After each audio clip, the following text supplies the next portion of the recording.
In a couple of minutes I wanted to share with you a small reflection from one of the very beautiful passages of Surah Al-Isra, Surah Al-Isra being Surah number 17 of the Quran. So Allah says, أَقِمِ الصَّلَاةَ لِدُلُوكِ الشَّمْسِ إِلَى غَسَقِ اللَّيْلِ وَقُرْآنَ الْفَجْرِ إِنَّ قُرْآنَ الْفَجْرِ كَانَ مَشْهُودًا. Establish the salah, أقِمِ الصَّلَاةَ لِدُلُوكِ الشَّمْسِ إِلَى غَسَقِ اللَّيْلِ. This lam al-ghaya, it actually means from the time the sun starts getting loose and it starts sinking, meaning around Maghrib time, make sure you make the Maghrib Salat exactly on time, ila ghasaqil layl, all the way at the end towards, when the sun is completely gone and it's the depth of the night. Wa Qur'an al-Fajr. He didn't call it Salat al-Fajr, like establish the prayer at Maghrib, establish the prayer at Isha, when it's really dark at night. But when it came to Fajr, he didn't even call it Salat al-Fajr, he says Wa Qur'an al-Fajr, the Qur'an of Fajr. One of the benefits of that is, of course, that we should recite extra Qur'an at Fajr.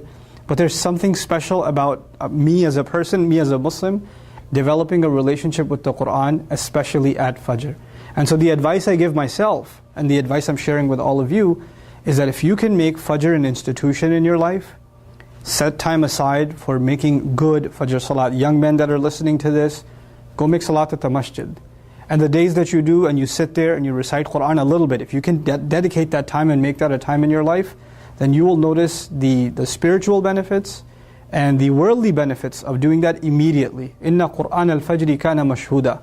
Allah says that the Qur'an of Fajr in the same ayah, no doubt about it, it is witnessed. It's such a beautiful thing to say. Because the word mashhud means that which is witnessed. So the Fajr of Qur'an, the recitation of Qur'an, the prayer that you recited or that you attended, is witnessed. The question is, witnessed by who? That's an hour of the day when most people are asleep.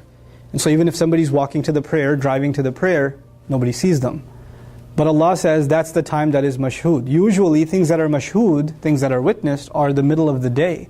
Popular times, popular places. But the masjid is not a popular place at Fajr time. Not for most of us.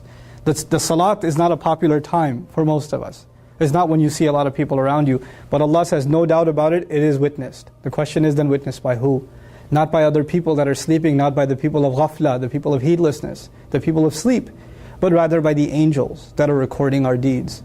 Rather by Allah Azza wa Jal Himself, who's making note of these slaves that are coming and leaving their sleep for Himself and His word. So this is it's a very powerful thing. And so tied to this, this advice for myself again, for all of you, is if we can make a really good habit of going to sleep early. It's easy to say and it's so hard to do, I know. We always have things to do and they pile up and we start getting around to them in the evening. Of course, shaitan gets a little extra active in the evening too, so our distractions come and you're sitting there watching videos, hopefully not this one at 2 in the morning, and you're doing all of this late at night, and then your Fajr is basically, it's kind of just getting it out of the way. You're half asleep and you pray a couple of rak'ahs, you don't even know what you prayed.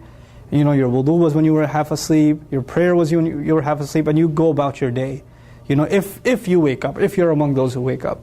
So if we can make a real habit in our lives of going to sleep early, and as a result waking up early and really having the Qur'an of Fajr being given its right, Qur'an al-Fajr. It's one of the few idafas. I don't know of any other idafa in the Qur'an except Qur'anahu, its recital. That the word Qur'an is associated with something else directly like this, with this kind of construction, except with Fajr. So I pray that I'm able to take advantage of that, and all of you are. And I can guarantee you, I know I've experienced this personally in my life, and I can guarantee you, you'll experience this for yourselves. Once you make a habit out of this, or you try to implement it even a little bit, you will start seeing its benefits immediately. If not almost immediately, you're going to start seeing your day is different, your mood is different, what you can accomplish is different, the barakah in your time is different. So I pray that Allah makes us a people of Qur'an, and a people that are really able to take advantages of the times that Allah offers His special assistance to us and His special blessings to us.